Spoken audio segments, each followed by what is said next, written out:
Hey guys, now that we're able to create products, we want to display them in a list on our products page. That way you can scroll through and see all the different products that have been created. Now, the best way to do this in React Native is with a component called FlatList. This is a list view that displays items and it's good with performance. And it's going to be really nice when we want to do lazy loading and infinite scrolling later on to load products because it's built in to this itself. So that's going to be really nice. But before we dig into how FlatList works and using it, we first need to fetch the data from GraphQL or our server. So if we look at our schema.graphql, we need to add a query for products. Now, I didn't know exactly what we wanted to add as its parameters and stuff, and really I just wanted to use what is on the database because it has it already nice. So I wanted to see what we had available. So instead of starting my server with npm start, right? Instead, what I did was run it with npm run dev, and it runs a different thing. And the thing that it runs is it starts up a playground that we can see here. And what this playground does is it has both our default, so this is our server, and it has the dev. And the dev is where we find our GraphQL or our database, our Prisma server, and we can see all the things we have available to us and play around with it. And additionally, you notice how they added a header for us automatically.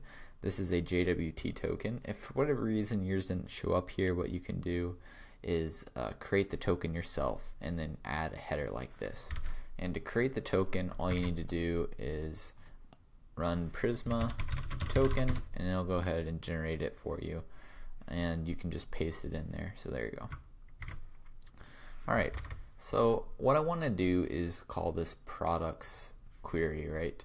Because this has everything we really want, and I don't want to change it in any way, so I want to directly call it. But we can't access the database ourselves. Only the app can, or only our server. So we first need to connect to our server, which then calls this for us. So we're going to be using this to create our query on our server. So since I want it identical, I looked at the data model, or sorry, not data model, but the generated GraphQL, and you can actually see what the query is. So we can copy it. So for me on line 455, there is a products query, and this is exactly what's on the server. So I'm going to copy this, and I'm just going to paste it over here in my query. And you'll notice how these things are other types that we need. And there's actually an example of this on Prisma's website, and you can actually import other things than just the post type from the generated Prisma. So we're going to do just that. And then after that, for our mutation, since it's going to be exactly how our server is, instead of rewriting the mutation, or exactly like our database, we can call this forward to function. This is coming from Prisma binding. This library we already have and Prisma installs for us, and we just call it, and notice how we don't have to write out a mutation like this. So that's what we want to do. So I'm going to import both of these types, and I'm double importing here. I should have just done it like that since it's coming from the same place. So let's do that. And then here I'm going to say just grab both of these guys and import them. And then this guy as well. Okay, so now those two are getting imported, and we have our products query exactly how we want it. And this is matching the server. We could change it in any way we want. I think we're going to call it with no parameters at first, but really we want these options, so we're going to keep them. So then in our products,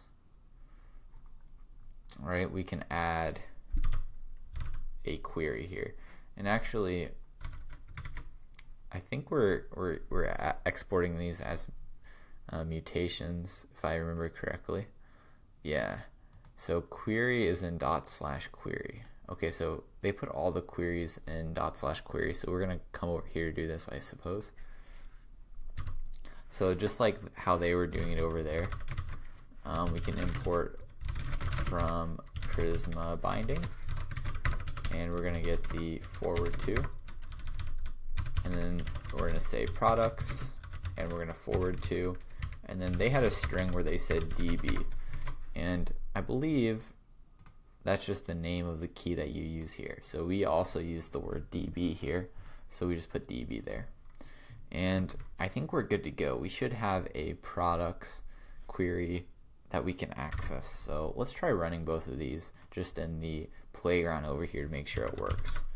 So if I run products with nothing, we need to add at least something. So we can see we have a couple products in there, and really I want to see more than just that. Price, in the picture ID or picture URL and the name. Alright, so we can see all of this. This is what we want to see. This looks good. And then let's see if this now works on our app over here, because we should have a products query, and we see it looks good. So let's paste it and see, and perfect. So our app is getting the same thing that the database server is, so we can now access this and call this from our front end. So let's do that. Alright, so back to products.js. I'm going to import GraphQL, and this is coming from React Apollo. And then again, we need GQL from GraphQL tag. So we're always going to need the same things every time. GraphQL tag. Every time we want to add GraphQL to a component. So I'm going to call this products. And I'm going to say const products query equal GQL, and then I'm just going to paste in that, and then down here we're going to export default products, and so we can get rid of it here, and then we're going to wrap this with GraphQL, just like how we did with the mutations that we already did. So products.query. Alright, good. And alright, let's format this. So unlike, so at first this takes some time to load, right? So the parameters that GraphQL adds to our component are data and loading. I think there's other stuff too, but these are really the ones that are relevant to us. So while we're loading, I don't really want to display anything, so I'm just going to say check if we're loading, and if we are, render null. Otherwise, render our component. So you don't see any visual change, but now it won't crash if our data is empty. And then from this, we should be able to get products. And that's really the data that we're going to pass. So if you remember when we got this flat list, here's a really simple example. Copy that, put that underneath here. The data they were passing in, for us the data is going to be, let's delete this, is going to be products. And FlatList comes from React Native. And how are we going to render this? So for us, we're going to get an item. Item.key is not, we can do item.name if we wanted to. Missing keys for items, make sure to specify a key property on each. Okay, so it looks like we need a key on this. So what we can do is just map the products and say product is equal to itself. And then the key is going to be p.id. What doesn't it like? Undefined is not an object for products.map. Wait, is products? I'm not sure what I did wrong here. So here we're returning an array, a map, key. For whatever reason, this is just crashing it. I'm actually not sure. Valuing products.map is not an object. Did I lose? No, I see the curly braces. Alright, I'm not sure what the problem with this is. I can do it up here before I return. Maybe I was just making a silly mistake. So we're gonna return, and we can do our calculation above. So, and I can move my condition. So return null. So, so for loading, we're gonna return null. And GraphQL will automatically say change loading to true or false when it's finished, so we don't have to worry about that. So now I'm going to say const products with key, so we're going to add a key to it, and we're just going to products.map, and now I'm just going to do the same thing because I think it should have worked. So .p, and then we're going to say key is p.id.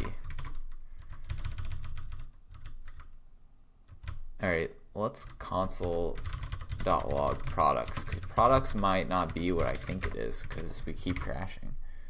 So switch over to npm. So products is just undefined. So loading or not products. So if we don't have any products, there we go. I don't know why loading is false and products is undefined. So we can just do this check right here. So if we don't have any products and we're still loading, or we're still loading, we'll display that. Okay.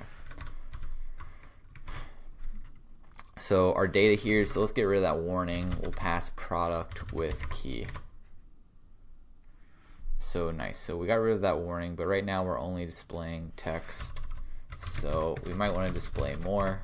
For example, the price. So let's wrap this in a view tag. And let's also display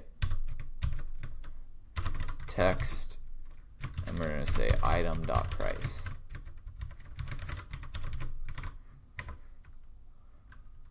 And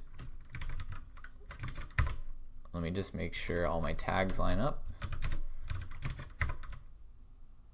because it looks like they don't, and that's why I messed that up. There we go. And let's add parentheses to be explicit. Oh, something got really messed up. I don't know if I messed it up with Vim or what. There we go.